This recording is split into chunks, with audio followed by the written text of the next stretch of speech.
स्वागतम सबको मेरा YouTube चैनल पे। आज हम लोग डिस्कस करूंगी बीपीएससी फिलोसफी सब्जेक्ट का टीआरई 3 क्वेश्चन पेपर और उसके साथ आंसर भी, और आंसर के साथ साथ आंसर क्यों हुआ उसका एक्सप्लेनेशन भी कोशिश करूंगी करने के लिए। देखिए, पहले 3 वीडियो हो गया, अपलोड भी यूट्यूब पे कर दिए। आप लोग जो लोग नहीं देखे देख लीजिए। 92 तक हो गया था, आज 93 क्वेश्चन से स्टार्ट होगा। देखिए 93 क्वेश्चन है, who has given the method of doubt, संदेह की विधि किसने दी थी। मैं हिंदी इसलिए इधर ऐड किए, कोई एक स्टूडेंट होगा और 2-3 वीडियो में मैसेज किए हिंदी वर्जन के लिए, हिंदी में बोले, लेकिन एक क्वेश्चन जोड़ दिए। आंसर जो मैं बोलूंगी वो तो हिंदी में ही बता दूंगी। तो इसके बाद भी अगर कोई प्रॉब्लम होगा तो मैसेज करके बताए, नेक्स्ट वीडियो पे आप वो अपडेट कर दूंगी। देखिए, who has given method the doubt, इसमें है ये डाउट मेथड विधि, संदेह विधि कौन दिए, किसने दिए, तो ये आंसर हो जाएगा डेकार्ट्स। तो इधर ऑप्शन में तो नहीं है, ह्यूम नहीं है, लॉक नहीं होगा, ठीक है, स्पिनोजा नहीं होगा, तो ऑप्शन नहीं है, तो इसलिए आंसर हो जाएगा नॉन ऑफ द अबव। क्यों? देखिए, डाउट, मेथड ऑफ डाउट, मैं और एक वीडियो जो डाला था ना ऑल क्वेश्चन का, 80 क्वेश्चन ही है एक वीडियो में, लेकिन उधर में आंसर बता दिए जे ह्यूम होगा। ह्यूम डाउट थ्योरी बताया था, लेकिन मेथड ऑफ डाउट का मेथड कौन दिए है, संदेह विधि का मेथड व संदेह विधि किसने दिए होगा, तो ये हो जाएगा डेकार्ट। देखिए, बीपीएससी ना आंसर ए भी दे सकता है, लेकिन चैलेंज करके ये क्वेश्चन का आंसर आप लोगों का आंसर के लिए नंबर मिल जाएगा, चैलेंज करना पड़ेगा, इसलिए ये हो जाएगा। मेथड दिए थे डेकार्ट थी, the method of doubt also known as Cartesian method, Cartesian doubt method भी बोल सकते हैं हम लोग, was developed by Rene Descartes. It involves systematically doubting the truth of one's beliefs to establish certainty. मतलब कुछ चीजों को निश्चित तरीका से विश्वास करने से पहले, सत्य अर्थात ट्रूथ समझ के विश्वास करने से पहले सिस्टमेटिकली डाउट करो, डाउट करने का बाद, संदेह करने का बाद ही एक डिसीजन में आने के लिए बोले। Descartes used this method to arrive his famous conclusion.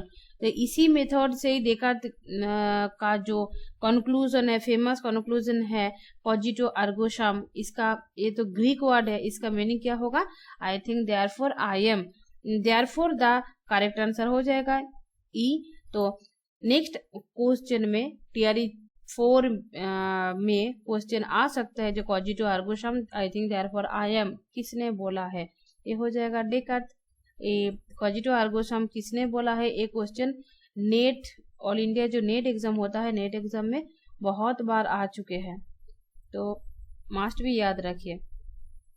देखिए next question, according to Spinoza which one of the following is a substance, मतलब स्पिनोजा के अनुसार निम्नलिखित में से कौन एक पदार्थ है। तो स्पिनोजा के अनुसार देखिए, छोटा करके आंसर इधर लिख दिए जो हिंदी वर्जन का है उस लोगों के लिए, और जो टोटली हिंदी वर्जन में नोट्स, एमसीक्यू, मॉक टेस्ट सब कुछ अगर किसी का चाहिए तो इसी नंबर पे व्हाट्सएप कर सकते हैं, मेरा बैच ले सकते हैं, व्हाट्सएप करके बात करके बैच ले लीजिएगा, उसमें सब कुछ हो जाएगा, एक साथ मिल जाएगा। देखिए स्पिनोजा के अनुसार केवल एक ही पदार्थ है जो कि ईश्वर का प्रकृति है। देखिए अकॉर्डिंग टू स्पिनोजा का अनुसार पदार्थ कौन होगा, पदार्थ क्या है, पदार्थ एक होगा, ये तो है, याद रखिए। स्पिनोजा का अनुसार हो सकता है स्पिनोजा कितना द्रव्य स्वीकार करते हैं, अगर क्वेश्चन होगा तब क्या हो जाएगा, 1 होगा। एक पदार्थ एक सब्सटेंस कौन सा है, ये हो जाएगा गॉड हो जाएगा। तो इसलिए स्पिनोजा के अनुसार केवल एक ही पदार्थ है जो कि ईश्वर या प्रकृति नेचर होता है। ईश्वर जब होगा तब हो जाएगा नेचरांश, और प्रकृति जब होगा तब होगा नेचर होता। ये भी याद रखिए नेट जीआरएफ के लिए जो लोग तैयारी कर रहे हैं, क्योंकि नेट जीआरएफ में बहुत बार ये क्वेश्चन भी आ चुके हैं। देखिए क्यों हुआ, एक्सप्लेनेशन इधर दे दिए। Spinoza identified only one substance in his philosophy which he called God nature होता।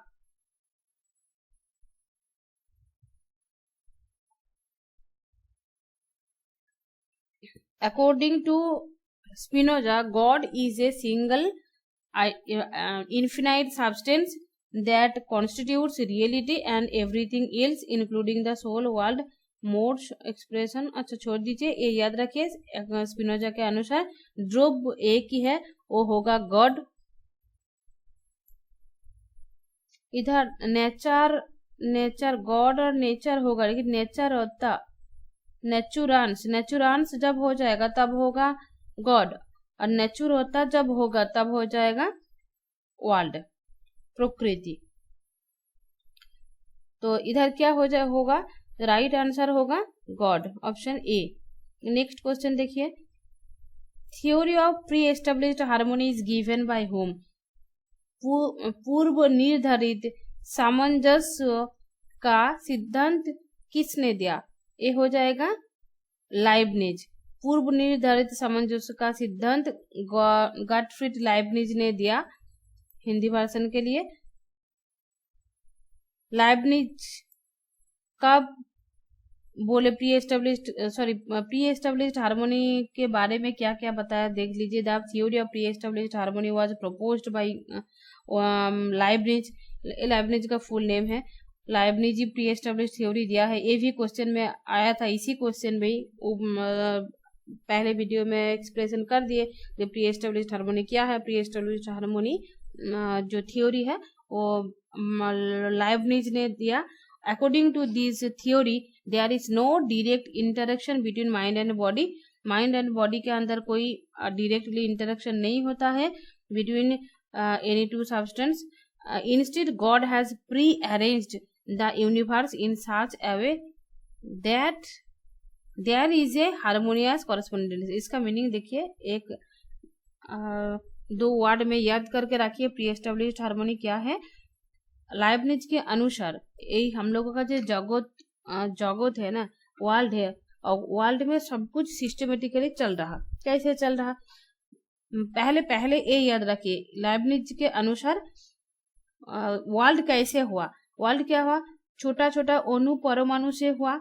तो परमाणु जो हो वो तो एक मोनाड, वही परमाणु को क्या नाम दिए, लाइबनिज ने नाम दिए मोनाड। तो मोनाड विंडोलेस, ये भी क्वेश्चन में आया था। मोनाड जो विंडोलेस है किसने दिया, ये तो लाइबनिज ने बोले।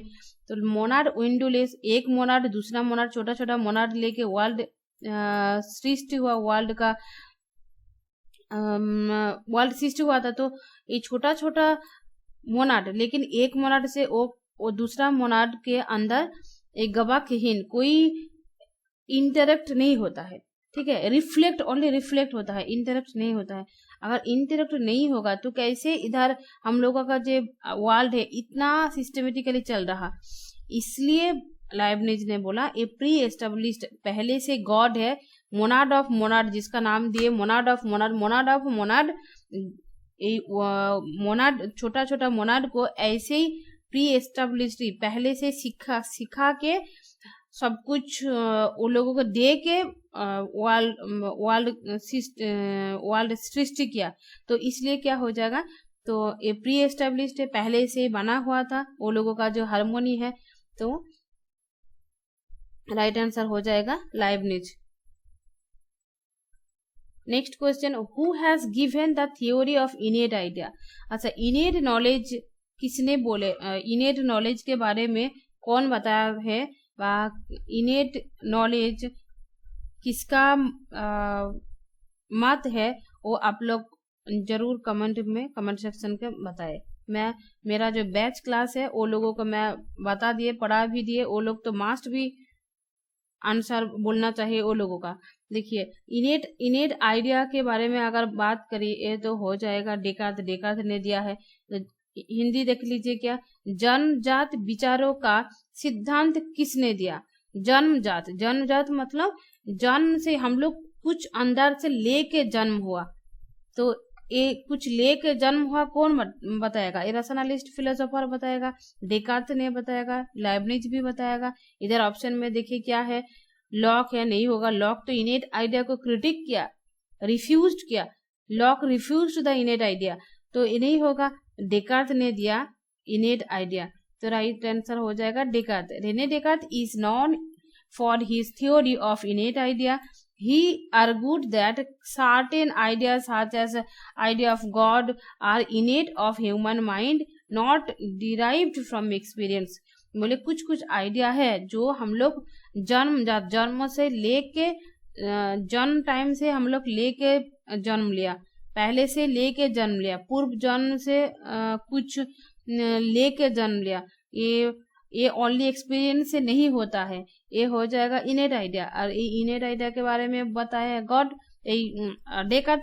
तो जॉन लॉक क्या क्या देखिए, ऑन अदर हैंड क्या क्या famously opposed this view, arguing against इनेट ideas, asserting that the mind is the tabula rasa। क्या बोले लॉक के अनुसार, जे हम लोग ब्लैंक स्लेट है ना, सादा व्हाइट, ये भी बोल सकते हैं जो उजाला एक स्लेट है, सादा खाली एक स्लेट है जिसमें कुछ लिखा नहीं है, इसका नाम दिए ताबुला राशा।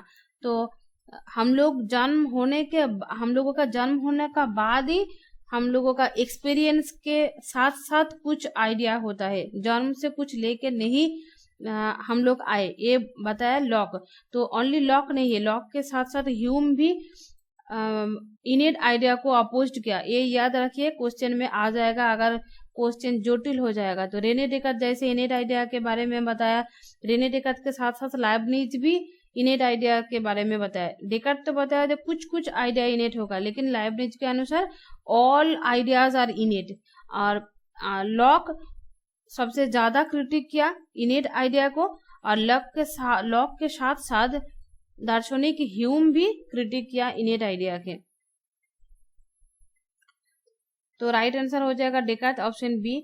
नेक्स्ट क्वेश्चन देखिए 97, which one of the following is correctly matched. निम्नलिखित में से कौन सही से मिलाया गया है, कौन सा ठीक है। देखिए, लॉक सिंपल और कॉम्प्लेक्स आइडिया, ये तो बताया है। लॉक के अनुसार आइडिया दो काइंड होता है, दो टाइप होता है, एक होगा सिंपल और कॉम्प्लेक्स, सरल और जटिल।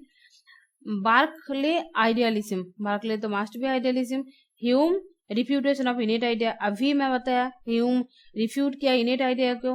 ये जो नेट जेआरएफ के लिए जो लोग तैयारी कर रहे हैं ना, आप लोग मास्ट भी जरूर याद रखिए, क्योंकि ये हजारों बार एग्जाम में आ गया, मैंने very very very very important है।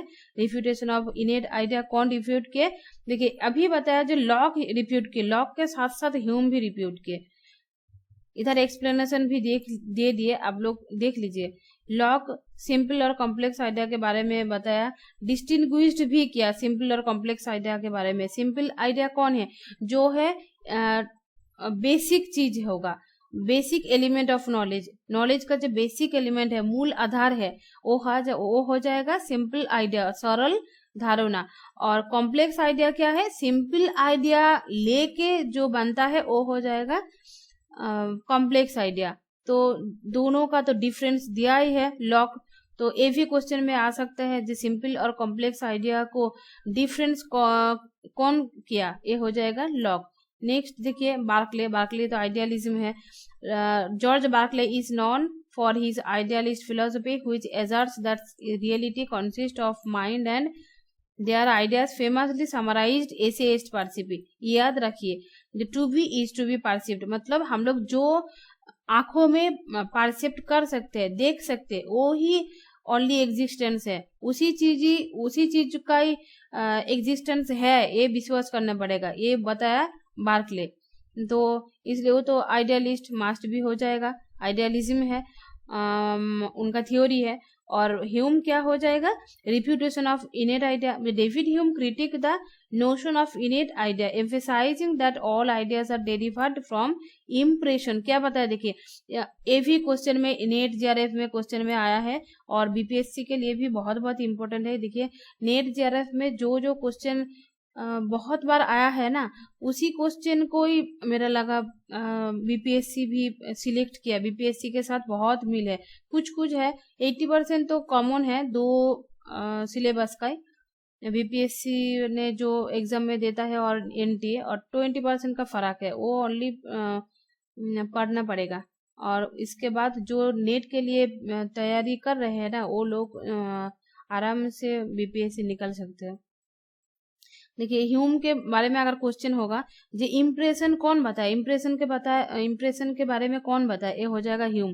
ऐसे हो सकता है जो इधर दार्शनिक का नाम हो जाएगा ह्यूम, बार्कले, ठीक है, लॉक, ऐसे होगा, इधर कुछ थ्योरी हो जाएगा। तब इधर इम्प्रेशन जब ऑप्शन रहेगा ना, इम्प्रेशन को आपको चुनना पड़ेगा, ह्यूम होगा, बार्कले आइडियलिज्म हो जाएगा, इसे परसिव भी दे सकते हैं, to be is to be perceived वो भी हो जाएगा बार्कले। लॉक इधर दे देगा जो इनेट आइडिया रिफ्यूट किया, रिफ्यूटेशन ऑफ इनेट आइडिया किसने दिया, ये हो जाएगा लॉक। ऐसे मैच भी दे सकते हैं।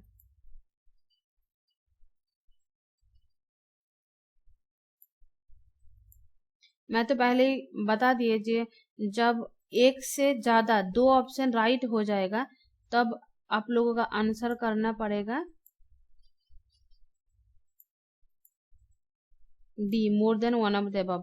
और जब तीन ऑप्शन ही आंसर में नहीं होगा तब आंसर ढूंढना पड़ेगा ई, तो इधर तो आंसर हो जाएगा D. Next question, who has refuted the theory of causation. ये भी बहुत इंपॉर्टेंट है, ये भी नेट एग्जाम में बहुत बार आया, रिपीटेड क्वेश्चन नेट का। तो रिफ्यूटेशन कौन किया कॉजेशन के बारे में, तो ह्यूम होगा। क्वेश्चन देखिए, कारणता के सिद्धांत का खंडन किसने किया, कारणता के सिद्धांत का खंडन डेविड ह्यूम ने किया। ऑप्शन आंसर हो जाएगा ऑप्शन ए। देखिए एक्सप्लेनेशन दे दिया, David Hume is famous for his scepticism. देखिए स्केप्टिसिज्म अगर बोले, मेथड ऑफ डाउट जब क्वेश्चन में आएगा तब आप लोग जरूर सिलेक्ट कीजिए डेकार्त, क्योंकि मेथड दिया डेकार्त, लेकिन स्केप्टिसिज्म डेकार्त को नहीं बोल सकता है, स्केप्टिसिज्म हो जाएगा ह्यूम। मैं भी मेरा पिछले वीडियो में गलती बोल दिए, वो नहीं होगा, ह्यूम होगा स्केप्टिसिज्म। और अबाउट कॉजेशन के बारे में क्या बताया, देखिए he argued that our believe in causation is not based on reason और empirical evidence on our habit और कस्टम। ह्यूम ने बताया कि हम लोग जो काम बार बार करते हैं ना, तो एक काम करने के बाद दूसरा काम करते हैं, तो जो दूसरा काम करते हैं ना, दूसरा काम का पिछले काम को हम लोग समझ लेते हैं रीजन है, कारण है, लेकिन वो ऐसे ही कुछ इम्पेरिकल कोई रीजन नहीं है, हम लोग ओनली हैबिट से वो हो जाता है, बार बार काम करते हैं इसलिए हैबिट बन जाता है, वो हैबिट को ही हम लोग बोल देते हैं जो कॉजेशन है, कॉज है, लेकिन कॉज अलग से कुछ नहीं है। जैसे हम लोग जब पानी पीने का जब क्रेविंग होता है तब क्या हम लोग पानी पीते हैं, तो प्यास लगता है, ऐसे बोले तो प्यास जब लगेगा पानी पीते हैं, तो पानी पीने का रीजन अगर हम लोग बता दिए जे ये हो जाएगा कॉज, तो ये नहीं होगा, ह्यूम के अनुसार ये नहीं होगा कॉज, क्योंकि ये एक हैबिचुअल एक्शन है।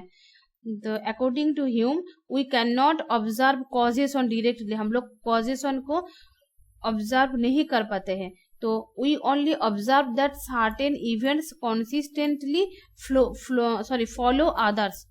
देखिए सबसिस्टेंटली फॉलो मतलब बार बार करते हैं तो इसलिए बोलते हैं जो इसके बाद ओ होगा तो इसलिए ए रीजन है। देयरफॉर तो आंसर हो जाएगा ह्यूम। ह्यूम होगा जो कॉजेशन थ्योरी को रिफ्यूट किया। Next question, noumena can perceive. देखिए फिनोमेना नोमेना ये तो अगर आ जाएगा जब तब तो कांट का याद आ जाएगा। तो नोमेना नो महसूस किया जा सकता है, यह कथन कौन दिया है? ये उत्तर हो जाएगा यह कथन गलत है। अच्छा यह कथन noumena can be perceived this statement is, अच्छा दिस स्टेटमेंट गलत है क्या सही है ये आंसर पूछे तो आंसर हो जाएगा फॉल्स। क्योंकि देखिए नोमेना कैन बी परसीव्ड बोले जे नोमेना को हम लोग महसूस किया जा सकता है बोले, लेकिन नहीं। कांट के अनुसार, कांट का एक थ्योरी है, कांट के अनुसार हम लोग नोमेना को महसूस नहीं कर पाते हैं, ओनली फेनोमेना को महसूस करते हैं। तो इसलिए राइट आंसर हो जाएगा फॉल्स। और अगर क्वेश्चन इस दूसरा बार आ सकता है जो फेनोमेना के बारे में, जो फेनोमेना कैन बी परसीव्ड तब हो जाएगा राइट। अगर ए भी दे सकता है जो phenomena can not be perceived तब हो जाएगा फॉल्स। इसके साथ साथ जो जो क्वेश्चन बनेगा ना वो आप लोग अभी तैयार कर लीजिए। जो लोग मेरा बैच लेंगे मास्ट भी मैं एक्सपेक्टेड क्वेश्चन लगभग 500 से 1000 क्वेश्चन मैं दे दूंगी, तो उसके अंदर ही क्वेश्चन आ जाएगा एग्जाम में। तो बैच ले लीजिए, आराम से पढ़िए, चिंता ना करके। एक्सप्लेनेशन देख लीजिए। Immanuel Kant distinguished between phenomena things as they appear to us, मतलब जो थिंग्स हम लोग अपीयर कर पाते हैं, देख पाते हैं, हम लोग महसूस कर पाते हैं, वो हो जाएगा फेनोमेना। तो फेनोमेना को तो महसूस कर पाते हैं, लेकिन नोमेना जो है थिंग्स इन देमसेल्व्स बोलते हैं, ये होगा इंडिपेंडेंटली ऑफ आवर परसेप्शन। ये इंडिपेंडेंट, ये डिपेंडेंट नहीं है। तो according to Kant noumena can not be directly perceived और नॉन, हम लोग नोमेना को सीधे सीधे देख भी नहीं पाते हैं और जान भी नहीं पाते हैं। We can only infer their existence, हम लोग ओनली अनुमान कर सकते हैं और डायरेक्टली हम लोग नहीं देख पाते हैं।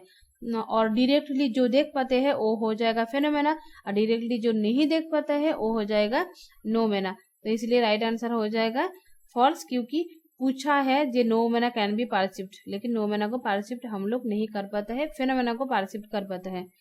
चलिए next question 100, who has given the theory of absolute idealism. Absolute idealism कौन होगा? ए हो जाएगा हेगेल भी एब्सोल्यूट आइडियलिज्म के बारे में बताया है, लेकिन इधर तो ऑप्शन नहीं है, ऑप्शन और एक है ब्राडले। ब्राडले भी एब्सोल्यूट आइडियलिज्म के बारे में बताया। हिंदी में क्वेश्चन देख लीजिए। सार्वतत्व आदर्शवाद का सिद्धांत किसने दिया? उत्तर हो जाएगा सार्वतत्व आदर्शवाद का सिद्धांत जॉर्ज फ्रेडरिक हेगेल ने दिया।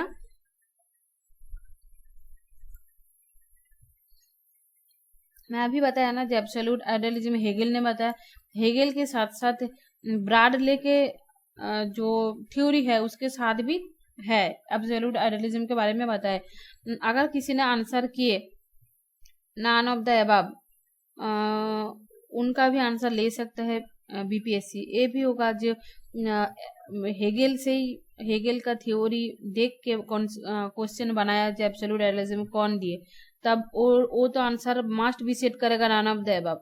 तो ब्राडले के साथ भी एब्सोल्यूट आइडियलिज्म का थोड़ा रिलेट है, तो क्या रिलेट है मैं इधर बता दिए। तो देखिए आंसर क्या देता है, नॉन ऑफ द अबव भी दे सकता है। अगर जो लोग ब्राडली आंसर किए वो लोग चैलेंज करके देखिए, हो सकता है आप लोगों का भी नंबर बढ़ सकता है। क्या देखिए, theory of absolute idealism is most closely associated with the Bradley, Bradley के साथ साथ रिलेटेड है, एसोसिएटेड है। ब्रिटिश आइडियलिस्ट फिलोसोफर है, आइडियलिस्ट भी फिलोसोफर भी है। Absolute idealism posits the reality is an interconnected whole.